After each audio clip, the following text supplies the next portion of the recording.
Hello and welcome to the Metapod, the Pokemon TCG podcast that revolves around the evolving meta. This is our 69th episode. Nice. And it's the 69th straight week that Jake over here has missed out on a Lusamine first place promo at locals. Wait, they have because I mean those are usually for like the sanctioned events, but did they just have extras that they bought? Well, yeah, they have so many. So my locals, because like packs are not existent and things like that, my locals has resorted to, instead of packs, you get promos. And they have so many promos from back before the pandemic, because that's when product was bountiful and things like that. So they've been giving out first, second, third, fourth place promos for the for local nights on Thursdays and Sundays. And I've been so close to getting first place so many times. I would have gotten it this week, but actually one of our listeners, Will, if you're listening to me, donked me in the final round. I'm so mad about it. So I've been playing Mad Party in Standard because that's the only thing that I can build right now. Mm-hmm. And with Mad Party, you want to like go first because you have to evolve and you have to go. Yep. And plus, I think just generally going first in the format's really good. Yes. Right now. But there are times when you start the wee little teacup and nothing else. Oh, no. And you had no search and you can't use your supporter. And it's like, I had no search. I had all Mr. Rhymes in my hand. I had Mad Partiers in my hand. They just happened to be all Mr. Rhymes in big teacups, poltergeist. That's awful. And all Will, my opponent, had to do, all he had to do was find a Rapid Strike energy. Yeah. And then bop you for 30. Like, yeah, and so it was heartbreaking. It was really, because I was so close. And Lusamine is the only place Lusamine promo that I need. First place is the only one that I need. And like last week at locals, I went 3-0 and got second. Super mad about that. Did you get Did Skynet get you? When like the pairing mechanic, you went 3-0, but it gave you a second place because of resistance. Yeah, I got down paired last week for the final round, and my opponents were not doing so well that I had beaten. Yeah. And like this week, if I would have won, I would have gotten first. If I would have won, I would have gotten first. I'm so mad about it. So mad about it, Sean. I mean, I will say I also did play on Thursday. I was telling Jake this before the pod, but I also played on Thursday at a locals here in New York. And it was cool seeing people who had, a couple people who've never played in person before that night, which was really cool. I tried to bring a Rogue, Kyogre, Greninja V Union deck. It was trash. It's not good. But I played Shadow Rider Calyrex for the very first time ever. Boy, howdy. 340 damage by turn 3, Jake. The deck absolutely slaps. Shadow Rider can be a lot of fun, and there's a lot of great decks right now. And honestly, the future, in my opinion, is going to bring more great decks. But we got a lot of stuff to talk about today alongside our, as always, 5-star review, including today a new segment. So stay tuned for that. Keep listening for later in the podcast about that. But whose turn is it to read it this week? I mean, I can read this one. Why not? Okay, Sean, go ahead. Give us our 5-star review this week. This one is from Winter at 5. Great pod. I am Winter at 5. Yes. I have a podcast where we sometimes talk about Pokemon. Love the show. Keep up the good work. Simple, to the point, and I love the little plug that you got in there, Winter at 5. So hopefully your podcast is doing well and people are enjoying it. Yeah. Good luck to you as a fellow podcaster. It's great because like podcasting is really easy. Like two ding dongs. Like if I can make a podcast, anybody can make a podcast. So even though I think you were the one that approached me for doing the podcast, I did. I mean, we've told the story I think many moons ago. But yeah, I basically was like, I want to do a podcast. I don't know who a co-host would be, and I'm like, Jake seems like a cool. I mean, like, we didn't know each other. And I was like, you just messaged cool. me out of the blue. Yeah. I was like, hey, you're cool on Twitch and all. I saw it. You seem chill. You want to do a pod? Like, maybe? Sure, So, why yeah. not? Yeah, 69 episodes later. Yeah, great. It's been great times, and you know what? We've got great times ahead, Sean. And if you know, here ahead in a couple weeks, Fusion Strike is Yes. releasing. There's been a lot of hype around Fusion Strike. There's a lot of great cards that are coming in. We even talked about in the previous week about the secret rares that are coming in that set because that was leaked, but officially announced recently was the pre-release promos for Fusion Strike. So, Sean, let's look at these promos real quick. Let's talk about them, and then I'll ask you what your favorite one is. We'll go by them one by one. We'll alternate. How about that to start out? Do you want to take the first one? So I will take the first one here, Sean. The first one is Oricorio, a basic Fusion Strike Pokemon. It's fire Pokemon. It's got 90 HP. The ability is Fervent. Is that how you pronounce that? Yes, Fervent. I don't even know what that word means, but Fervent Lesson.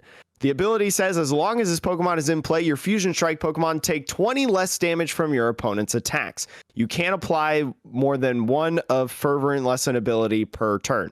So ideally, you'd probably only have one or two of these in a Fusion Strike deck played on the field. We saw this a lot in the Mew and Genesect Fusion Strike kind of box deck in Japan. So especially because, you know, with the Inteleon pings and stuff, you can come into like a one-hit KO meta on big VMAXs.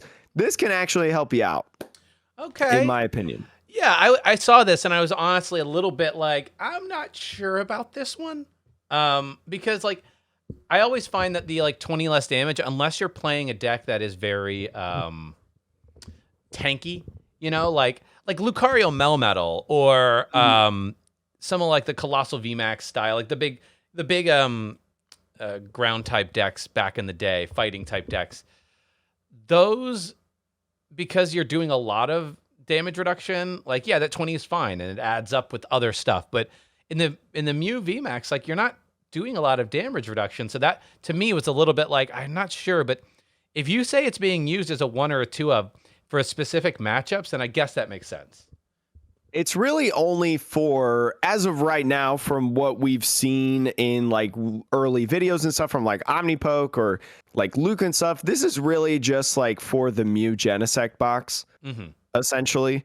And that's all I've seen it right now. But if you want to attack with it, whether it's from Mew or maybe you're really in a bind and you're attacking with the Oricorio, Fire and Colorless, Passionate Drop, put 5 damage counters on your opponent's Pokemon in any way you'd like. So giving it a little bit of flexibility with the spread if you're doing a little bit of a slower game. I don't recommend doing this, but I mean, you can if you want. Water weakness, no resistance, retreat cost of 1. But Sean, what's the next one?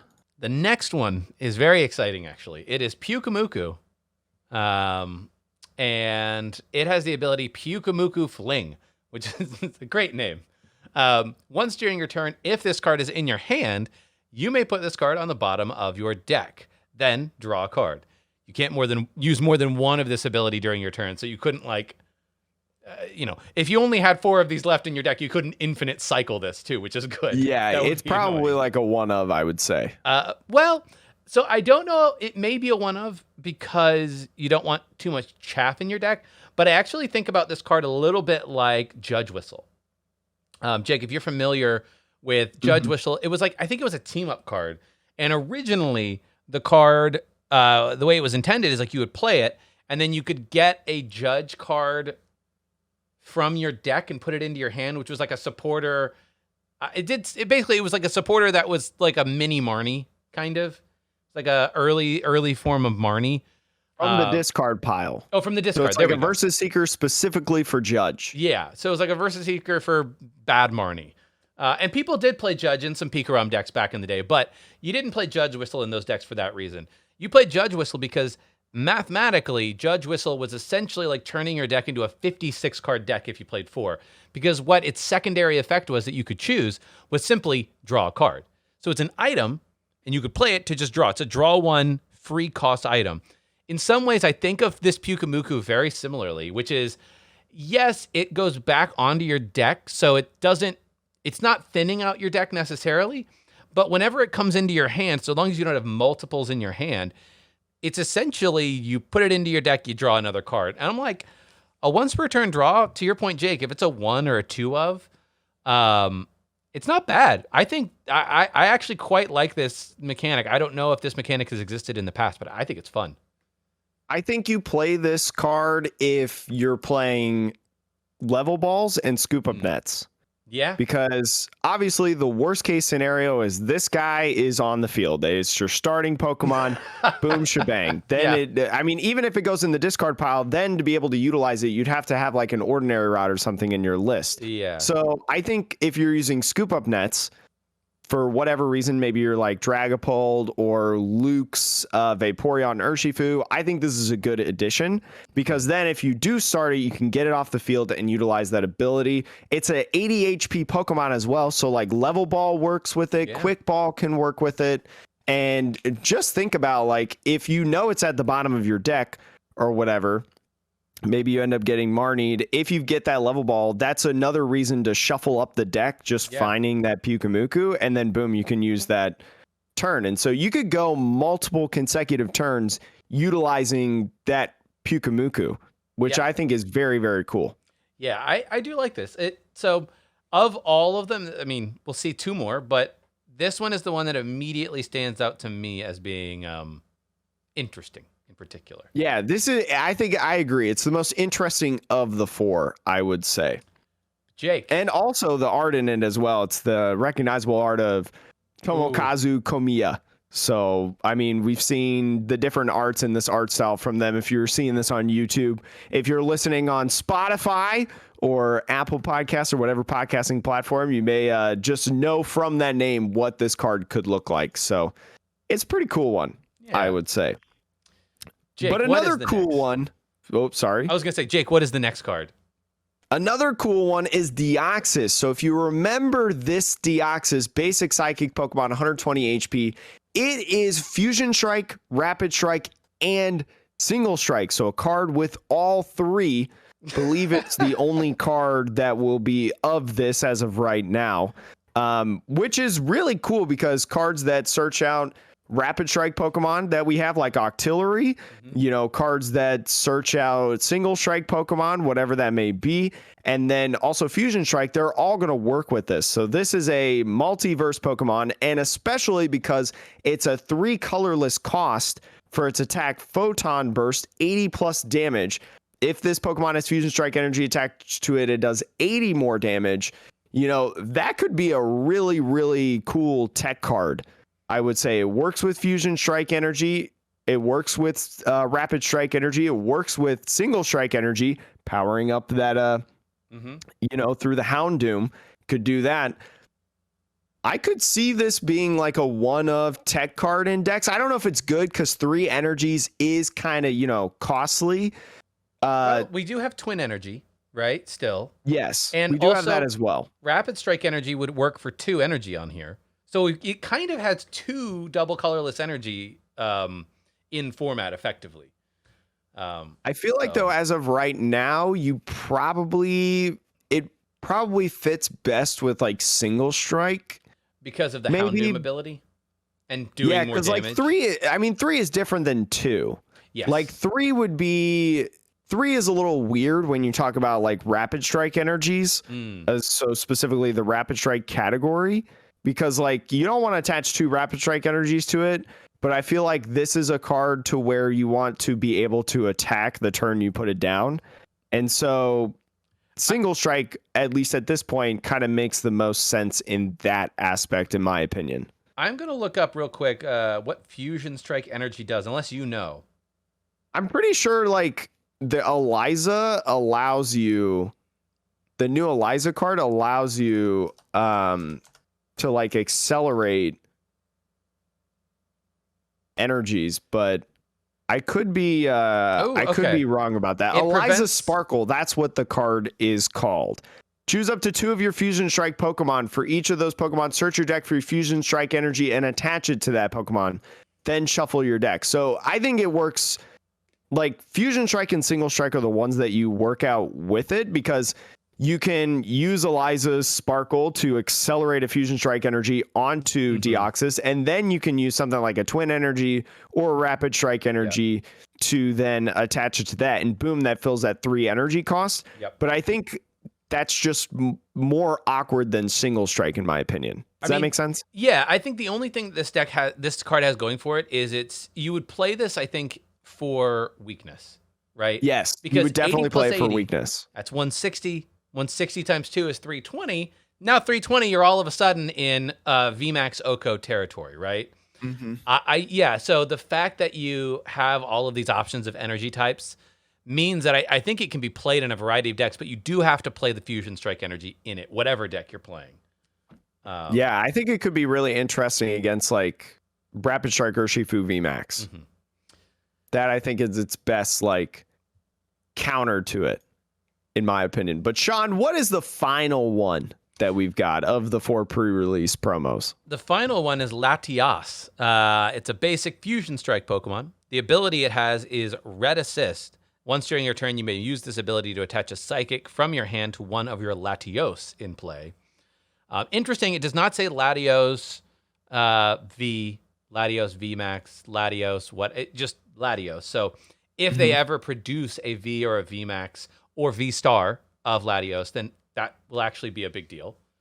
And then the attack on this one, Dyna Barrier, 70 damage. During your opponent's next turn, prevent all damage done to this Pokemon by Pokemon VMAX. Now, that attack, to be frank, the problem with this attack is we are in a format with Escape Rope. It just inherently, like, if you're in a format with Gust, those types of attacks that then, like, have an effect are kind of pointless, in my opinion. It's not like Decidueye that it's just always a thing. Yeah. So that is something to keep in mind if, you know, you got excited about this card when you saw it. But the ability, though, the ability is something where I'm like, okay, depending on the Latios that either exist in Fusion Strike or will exist in the future, I think that could make a huge difference as to the viability of this card long term. I know as well, just like the Oricorio, this is played as like a one of in Mew Genesect decks of Fusion Strike. I saw Luke, Celios Network, yesterday at the time of this recording. He was playing some Fusion Strike decks against his mom, and that was a method that he used with Mew VMAX. It was Mew Genesect versus Jolteon, the Jolteon that we know now.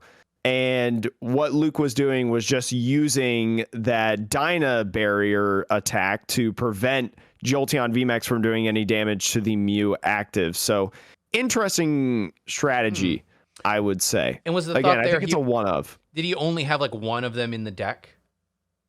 I don't know exactly not one what of the sorry. List. I don't know exactly what the list looked like. I know he had kind of a more interesting build of Mew Genesect because it had the Toxtricity Fusion Strike that ups your damage, your Fusion Strike Pokemon's damage. So that would do, instead of 70, like 90 damage at least in that aspect. But well, I know. I think. Oh, sorry, I misspoke. Was he just having only one Pokemon on the field, like Mew VMAX? That's it. No, because you have to have Latios on the field in order to use the attack. Like Mew copies Fusion Strike Pokemon on the bench, I believe, or in play. Yeah, I mean, that would be. I mean, it is annoying, right? Like to have to gust up a one prizer and take a turn off that way. But like you do that, and then I guess it sets up potential Oko damage if you are the Mew VMAX player, because it's like they have to take a turn off, but still, I don't know. I think for me, it's easy to play around, which makes it less exciting for the ability. Yeah, I don't think you use it a ton, but I think there are situations in where you can use it. I would say. But Sean, which one's your favorite out of all of them? We kind of talked about them a little bit. Which one's your favorite? I mean, playability wise, I like the Pyukumuku. I think that would make for some really interesting, fun deck building decisions to be like, you know, I'm running 2 Pyukumukus because it's not fewer cards in my deck like Judge Whistle, but it's just a consistency card that, like, I don't want this in my hand, obviously. so I will exchange it with another card.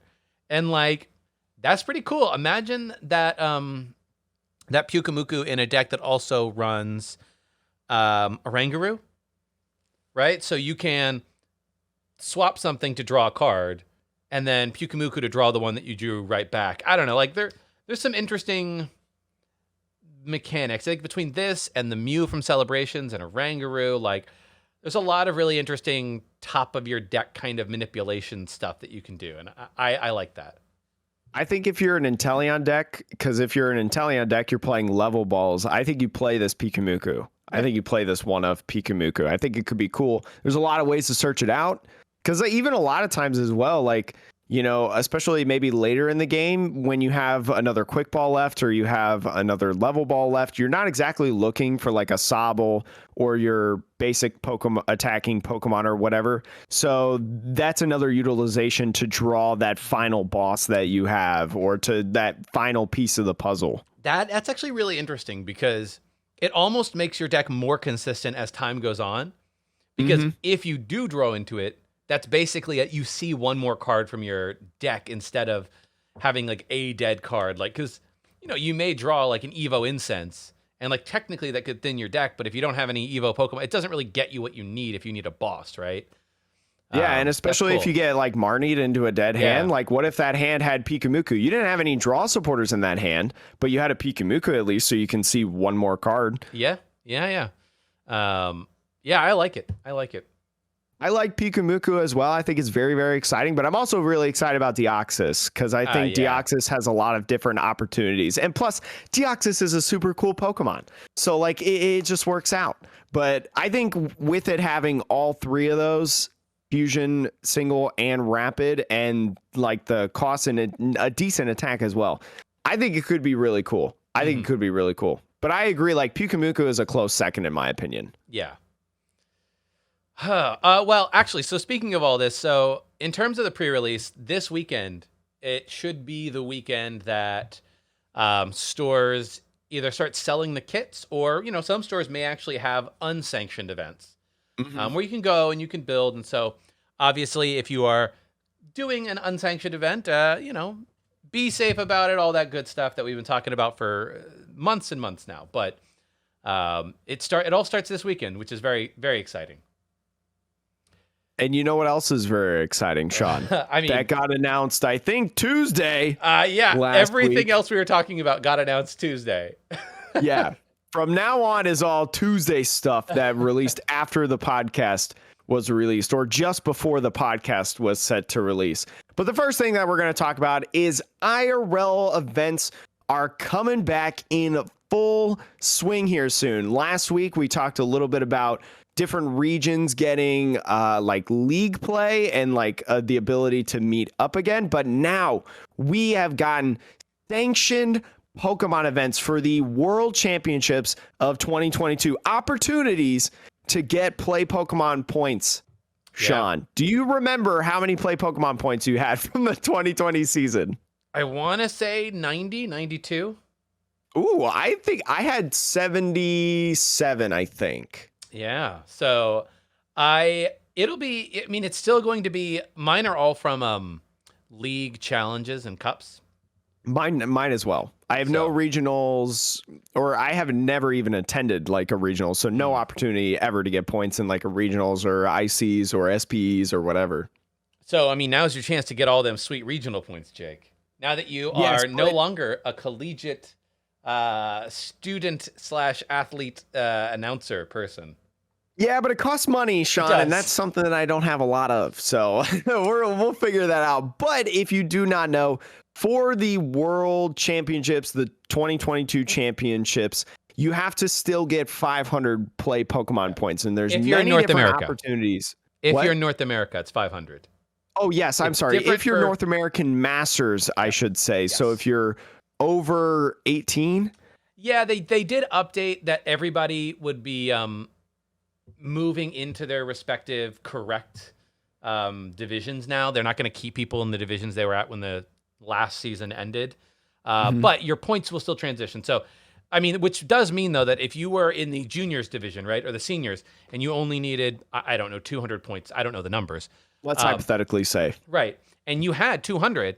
Well, now you actually need 500. And so I do believe that invites did transfer over, though. So I'm not sure. Yeah, that's a little bit like if you got an invite in a previous category, but you don't qualify for the new one. You may still have an invite, but I'm not sure. This week, we're just going to go over the baseline stuff. We're going to go over kind of where some of these events are, maybe some tentative dates, kind of explaining a little bit about the different events, because what Sean and I do a lot of times is sometimes we talk about, I even noticed this when I was talking just a minute ago, I said ICs and SPEs. Probably a lot of you don't even know what that means. So we're going to kind of talk about these a little bit, but next week, we're going to be talking a lot about what you need to do in order to prepare for those events. And we're going to have some special stuff. I won't leak it too much, but it'll be a very exciting one that I think you want on your calendars. But Sean, we got a lot of different events, including international championships, which is ICs for anyone who may not know. And we also got regional events in North America and Europe, with more of regional and special events being announced at a later date. But Sean, I think I'm just gonna wild spin these. We're just gonna go through them all. Yeah, feel free to run through the list. Yeah. So the North American International Championships for 2022 is going to be in Columbus. This is what it's been in previous years. I think it's going to be at the Greater Columbus Convention Center. I have been to this event as a spectator. It's the only big Pokemon event I've ever attended, bigger than like a League Cup. Super, super awesome. Super, super cool. Absolutely love it. Definitely should do it if you have a chance to go out there. It's going to be from June 24th to the 26th of 2022, Sean. Mm-hmm. You're not super far from Columbus, right? I mean, New York is not incredibly far. I mean, I would still fly. I'm not driving to Columbus. That's a long drive. But I'm probably going to try to go. Barring any random, who knows? I mean, June is a long way away still. Yes, we still have a lot of time before any of these events happen. But I looked at the list, and I think there's maybe like 5 of these events that I do want to try to make it out to. I will say, though, if you are not from America, or maybe you want to travel internationally from some of these events, the 2022 Europe International Championships will go from April 22nd to the 24th in Messe, Frankfurt. I think it's just in Frankfurt. Okay, well, Frankfurt, Germany, but I pronunciations, man, that's tough. Yeah. That's tough for me, but that is from, again, April 22nd to the 24th of 2022. And then also going into the regionals, there were a ton of regionals that were announced today, 6 of them. Well, not announced today, but as of today, 6 of them announced as of right now. And I'll go in chronological order for these, so then it is easiest for all of you to kind of understand. March 18th through the 20th in Salt Lake City, Utah. April 1st through the 3rd in Orlando, Florida. April Fool's joke happening at this regional, Sean, maybe? Was this the one that they got the month wrong, maybe? Maybe it's May 1st? I'm not sure. Is it May 1st? I know there was one that got messed up. Let me look at the... But I would assume that Beach, which is the site that we're using, would have it correct. But we'll these are all tentative. Sean's going to be looking up, but I'll go through the rest of them. May 6th through 8th is the Indianapolis Regional. Regional's coming back to Indianapolis, Indiana, where I think North American Internationals used to be in Indianapolis. Interesting. I think for a while before they started going over to Columbus. So exciting because that's near me. Woo! Anyways, May 20th through the 22nd is in New Jersey, Secaucus. Yes, Secaucus, yeah. I've never heard of that place before, it's in the Meadowlands. It's an interesting place. I mean, if you know where the New York Giants play, the Giants and the Jets, it's in Meadowlands area. So okay. May 27th through the 29th is over in Vancouver, Canada, in British Columbia. So all of our Canadians over there, hello.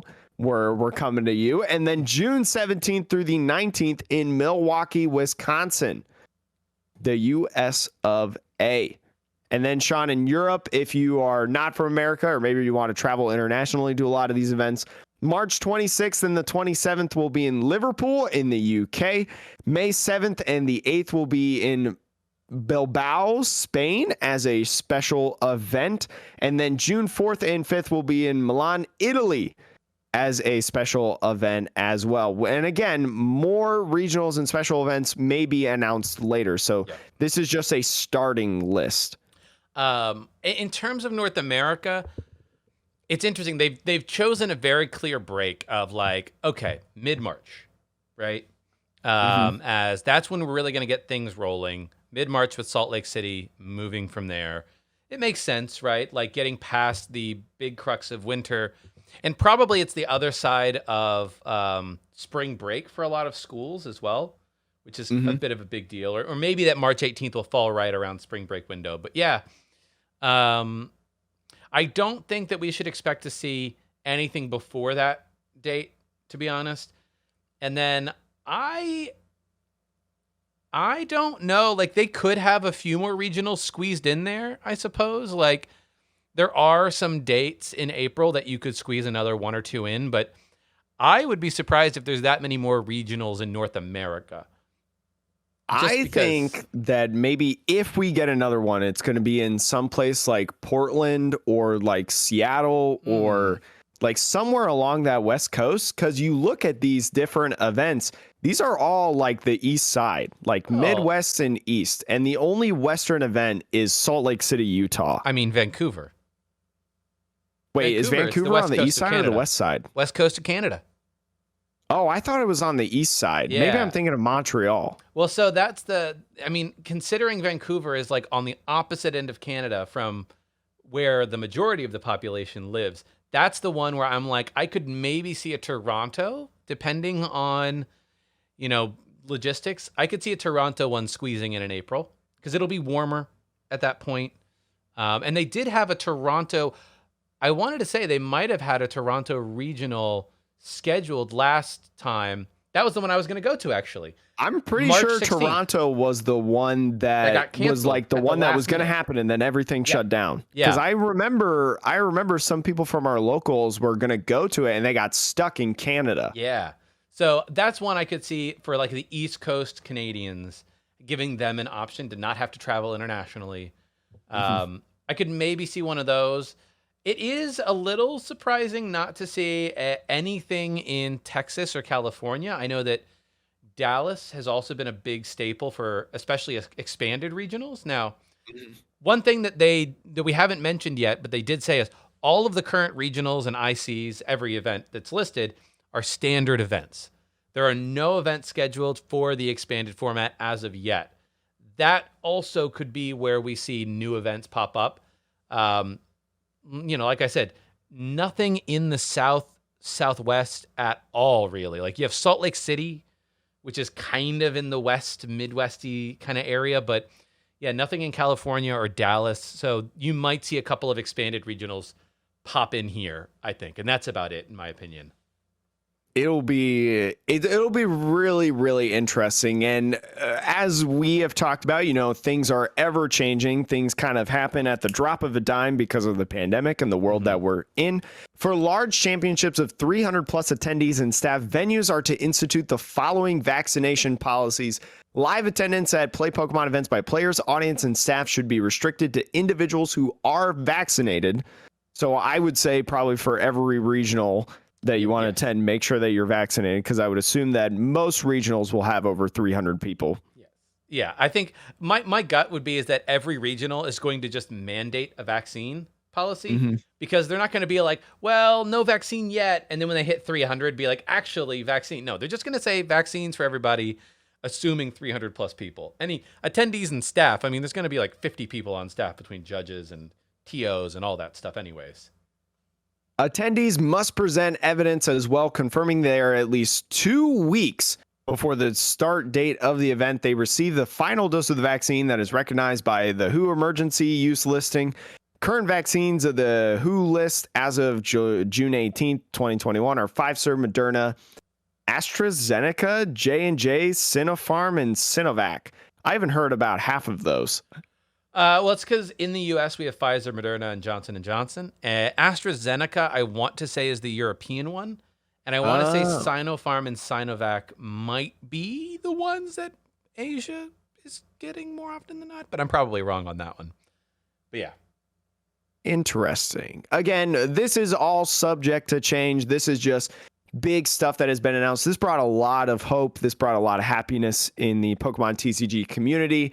A lot of people were super excited, including myself and Sean. Mm-hmm. So fingers crossed that everything goes well. But if you want to know more in terms of how to prepare for an event, what should you do getting ready for it to make sure that you're in the best possible position, not only to be able to actually play, but also do well, stay tuned for next week, because that's the whole episode, unless something insane happens. I mean, there's always news. The day this drops. There's always news, right? So there's always news, but we'll get to that when we get there, Sean. But you know what I want to get to real bad? Ah, yes.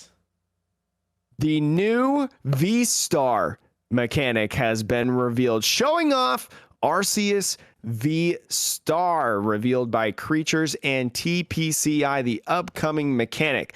A Pokemon VSTAR evolves from a Pokemon V. It's worth how many prizes, Sean? Just 2. Just 2 prizes, and features a special Pokemon ability called VSTAR Power.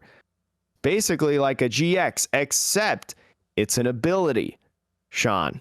Yeah. You can only use the VSTAR Power ability once per game, similar to a GX attack. So let's go over this first card, Sean. This is Arceus V and Arceus VSTAR. They're going to debut in Japan's Starbirth set coming out in January.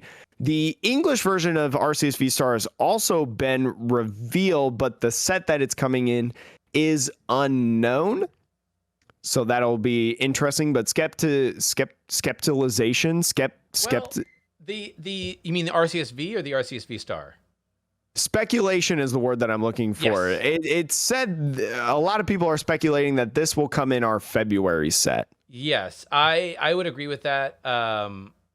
There's a thing called Battle Legion that there have been some more leaks. We're not talking about that today, but my guess is that all the V Stars, the first wave of them, come out in the same block as part of the first set of the new year, to be honest. Now, it may not be the first set of the new year for us, although, yeah, I guess that would be for us, because it'll probably be VMAX Climax plus whatever the Japanese set that we're missing is put into our February set as like a new set. Also, as well, let's go over these cards real quick, Sean. We got Arceus via colorless, 220 HP Pokemon, basic as well. Double colorless, Trinity Charge. Search your deck for up to 3 basic energy cards, attach them to your Pokemon V in any way you'd like, then shuffle your deck. It's basically Ultimate Ray without the damage and accelerating the V Pokemon specifically. I think if you are playing Bead, maybe, or actually Bead wouldn't really work. Melanie, like the only way that you're getting this off is if you are going second, probably. I mean, I guess there are other ways to maybe pop an energy onto one Pokemon really quick. There are a couple of Pokemon that might do that, but that's a really powerful start, but I don't necessarily see that being the way. Now, I do like that it's colorless. That is cool because it does give you the option to run this and the V-Star in a range of decks, right? So that is actually very cool. It's triple colorless attack, power edge, 130 damage. Meh. Probably only using that first attack, I would say, Sean. Yeah, if at all. Right. I will say, though, the Arceus V-Star, the colorless 280 HP Pokemon. It evolves from Arceus V specifically. 3 colorless attack called Trinity Nova, 200 damage. Okay, pretty good. Search your deck for up to 3 basic energy cards and attach them to your Pokemon V in any way you'd like, then shuffle. Basically, it's the first attack, except it costs 1 extra, does 200 damage on top of it. Mm-hmm. Pretty good. Jake, you may be able to answer this, but when it says attach them to your Pokemon V, is V inclusive of, usually it is inclusive of VMAX. Is that inclusive of VSTAR as well, you think? I would assume it's inclusive to VSTAR. Okay. If I had to take a guess. Because I think that combining this with other VSTARs that might come out as well, and then you could just choose whatever the energy package you want to run is, that makes it particularly powerful because 200 is good. Don't get me wrong. 200 is good, but 200 is not one-shotting any of the big boys, right? Including other VSTARs, it's looking like, because this one is only it's 280, which is beefy. That's tag team levels of HP, but it's not VMAX HP. So it's like in the happy medium, because I think like Pikarom was 240, and then Mewtwo and Mew was 270. And then ADP was 280, right? Yes, ADP. But all of those were 3 prizes that you gave up. So 3 prize basic Pokemon. Right. We've gone back down to a 2-prizer with an evolution mechanic, but the HP obviously has to stay high because of what the rest of the format is going to look like with VMAXs. So, now, the ability, the V-Star Power ability Starbirth, during your turn, you may search your deck for up to 2 cards and put them in your hand. Then shuffle your deck. You cannot use more than 1 V-Star Power per game. So pretty good ability. Sean gives you a lot of flexibility. You can use it at any time. It doesn't end your turn. No. What I think, though, opens the door for this is that some V-Star Powers will be attacks. Because you look at this, it says on the card V-Star Power, right, which is the category, and it specifically says ability for Arceus V-Star. That, in my opinion, it's specifying you can only use 1 V-Star Power in a game. I think we're eventually going to have more V-Star Pokemon that have V-Star Powers that are attacks. I think some will have attacks, some will have abilities.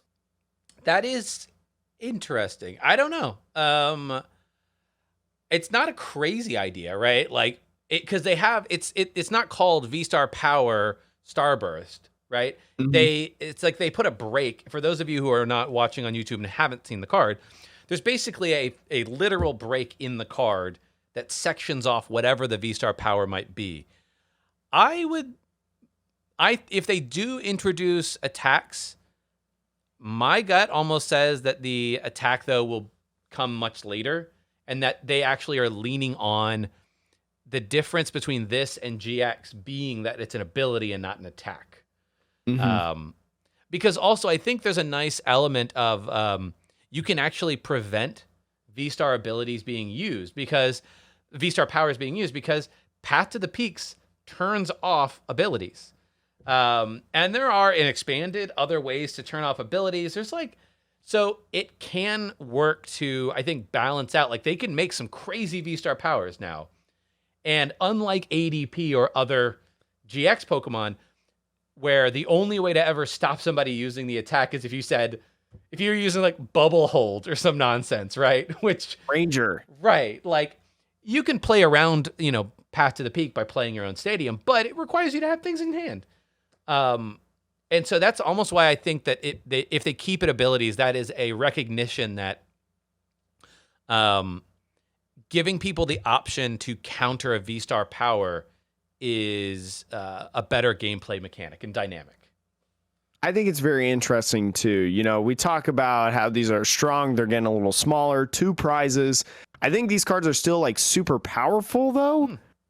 I mean, we've only seen 1, so like who knows if the rest of them are going to be that same way, but I think this is a step in the right direction for the meta as a whole. Like, the power creep is still there, but kind of dialing it back to try to get to 2 prizes is still pretty good. And I mean, again, that 200 I think is no slouch, honestly, in that Trinity Nova attack. Yeah, I mean, if you have the fact that it only gives up 2 prizes doing 200, very good. Attaching 3 energy, also very good. So it just depends on where you pair this, right? Like, who you can pair this with in terms of partners. I think obviously this with Inteleon is just going to keep being good, because 200's maybe not enough, but 200 plus a couple of pings here and there, hey. And think about it as well, like Starbirth, if you don't have a way to get your Drizziles or maybe your Inteleons, like Starbirth is an easy way to go get a Drizzile just straight up. Don't even use a level ball or anything like that. And then you can go get your research or whatever you need. Yeah. I mean, I wonder, do Pokemon V Unions count as Vs when they're on the field? Yes. For the effective Trinity Nova. Because also, Starbirth, if you can go get 2 cards, if you can grab 2 V Union pieces, discard them, put your V Union onto the bench, do 200, and then attach 3 energy from your deck to it. Doesn't have to be in your discard. You know, this is more, I think this actually helps V Unions a little bit, which I don't know if that will make them good because they still take up 4 spaces in your deck and you can prize one of them, all of which is terrible. But,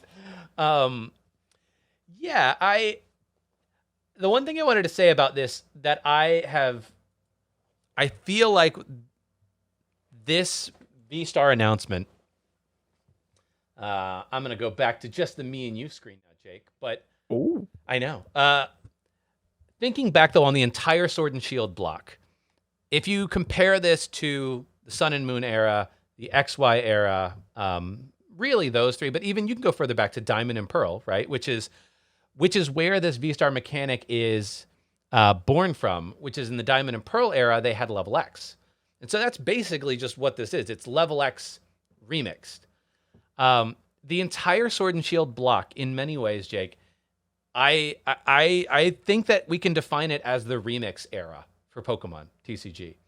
Because almost every single mechanic that has been introduced as part of Sword and Shield is a borrowed mechanic from previous sets that were novel in those sets. So this one example, like I mentioned, Level X's. This is a Level X. It's a super powerful dude that you put on top of a dude with the same name.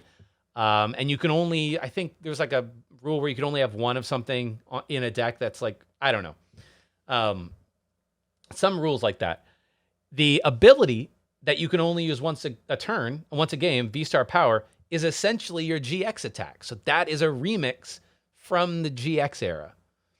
The Vs are obviously, and VMAXs are obviously EX and Mega evolutions, just bigged up a little bit, right? That's literally what it is. Continuing in the 3 prize format with tag teams, and you have now VMAXs also give up 3 prizes. The more I think about it, the more like this entire era is just very, and that's not to say it's a bad thing. It's almost like Creatures Inc. has decided, hey, instead of just trying to make, and then even V Unions, right? Like the Legends cards, but like it's Legends cards, but twice as much. So they've literally just decided to take all of these mechanics from the last maybe 10 years of the Pokemon TCG and put them all into the same block, which is Sword and Shield. So, and what I expect is that this V-Star mechanic, if you look at the GX era, there was 2 years of regular GX with evolution, like Zoroark GXs. Then they only had 1 year that they produced tag teams. We think about like tag teams as being this overwhelming thing, but it was only the year 2019 that tag teams were ever produced. And that was the bridge year between Sun and Moon to Sword and Shield. This V-Star mechanic, I think, is the bridge year between the Sword and Shield era and whatever era comes after. So I don't know. That's sort of like the more I thought about it, like I think that's a really interesting way to define the era of Pokemon that we are in. Yeah, I think that's a good little point as well that I don't think a lot of people have brought up. I don't think a lot of people have talked about. I mean, we talk about the future a lot, I think, on this podcast, especially because we do collecting, we do analysis of how cards will affect the meta and things like that. I don't think a lot of people have thought about that yet. Yeah, I don't know. I just did some thinking about it, and I'm like, I think this V-Star mechanic is very cool. I personally love that perhaps the most powerful cards in the game will go back to being 2 prizers. I don't think we'll ever see a single prize format again. I don't think that, and I don't think it makes sense for Pokemon to do that, right? Like, we've had 2 prizers now for the better part of a decade. I think in the game is very healthy. Generally, I mean, you know, from a how many people play it perspective, from a dollars and cents perspective, right? Yes. It's very healthy. And I hopefully though, this indicates that like once VMAXs rotate, because these are all, if you've noticed, block F. So VMAXs, potentially, this might be the last one with VMAX Climax. And so long as all the VMAX Climax cards that get printed have E block, there will be a window where VSTARS are legal, but VMAXs will be expanded. And then Pokemon can do a soft reset back to 2 prizers or less, which I think would be wildly healthy for the meta. I think it would be pretty cool, honestly. Yeah. I just want to, I want to be able to play like Mad Party and do well, like at an actual event or like some like single prize deck. Yeah. Also, control archetype, bring that back. I mean, Starbirth might be a good thing for single prize decks. For evolution decks, you can get 2 cards, 2 rare candies, just boom. Yeah, but you just can't accelerate the energies, That's true. That it's is only very the true. Pokemon. Yeah, that's a little sad. They're kind of forcing you into a 2 prize world with the. Although with something like Zacian, I mean. Yeah. I mean, it does. This has the potential to make Zacian even more broken. Well, I mean, it's fallen off. It's fallen off a little bit, but maybe this just compels it. Arceus Zacian, bang bang, choo choo train type deal, kind of whack-a-mole style, I would say. But Sean, yes, now is the time for the new segment that we got going on. You had mentioned at the beginning of the podcast that we have a new era, a new thing to present every single week on the podcast. Tell us a little bit about it. So, as listeners have probably noticed, especially those who follow us on Twitter, we always come out with our podcast on Tuesdays. Pokemon seems to always release their new news on Tuesday around 9 to 11 a.m. Eastern time, after we have uploaded our podcast for the week. So it's a running joke that we are always the last podcast to cover any news. So rather than change the date that we release our podcast, which would be the pragmatic approach, no. We are going to have a segment, which we don't know the name of yet. Give us names on Twitter if you have any suggestions, but I'm going to call it Tomorrow's News Today, where Jake and I try to predict what the news that's going to be coming out tomorrow is likely to be. And then we'll see if we get it right. It'll be a fun little segment. So Sean, what would you say is your tomorrow's news today of the week? I think the easy out is they will announce the release date, the launch date of PTCG Live tomorrow. The reason being, as we noted a week ago or so, Fusion Strike should have mention of PTCG Live in their code cards instead of PTCGO. The pre-release, in which those code cards will all of a sudden be in the world, starts this weekend. So, I mean, unless there are unforeseen difficulties with program, I imagine they're going to have to at least release the beta for Canada now, and maybe the full North America or whatever release within the next 2 or 3 weeks. So I think today there will be some announcement, or today when the podcast comes out, there'll be an announcement of that. Jake, do you have a prediction? I want to piggyback off you, and because what else could possibly happen? We've gotten so much news this week, so much exciting news that that's the final thing. It seems like, right? The new ladder also resets today at the time of this recording, Monday, because we record on Mondays, release on Tuesdays. So new ladder comes out, new news comes out about release day of PTCG Live. It makes sense. It's scary. It seems way too soon, but it makes sense. Yeah, I would say. So I think I am just going to piggyback off of you this week, to be honest. This week was an easy one. I'm just because we have a lot of information. So we still could be wrong. Who knows? Maybe we'll all be opening our Fusion Strike pre-releases with code cards we can't use for an app that isn't released. I don't know. It could happen, right? Yeah, that to me just seems like blasphemy. It just seems like, oh my gosh, when's the beta coming out? I said this when we were talking before the pod, but the beta is supposed to come out. Has nobody broken their NDA about the beta? Is it top secrecy? It's hard to imagine with the cloud chasing stuff these days that nobody has, if it is in secrecy, that nobody has broken. Also, Top Tech Academy is being recorded right now. Like, I think Andrew was talking about how he was recording Top Tech Academy stuff that's coming back. That has to be on PTCG Live, right? Yeah, I mean, yeah, you'd think they would use Top Tech Academy to showcase the new platform. So maybe that may all just be part of a big PR push where they do a soft launch for 2 weeks in Canada. And then the code cards are not actually live until official release date, which is common. You know, like you can't always use your pre-release codes immediately. And so then actually on November 12th, I want to say, like proper release day is when there is an international launch of PTCG Live. So that's my prediction. Soft launch and live, like full launch dates announced, being, this next 2 weeks, and then November 12th for the full date. That's my prediction. Man, remember when we called level ball though? No, that was you. That was all you.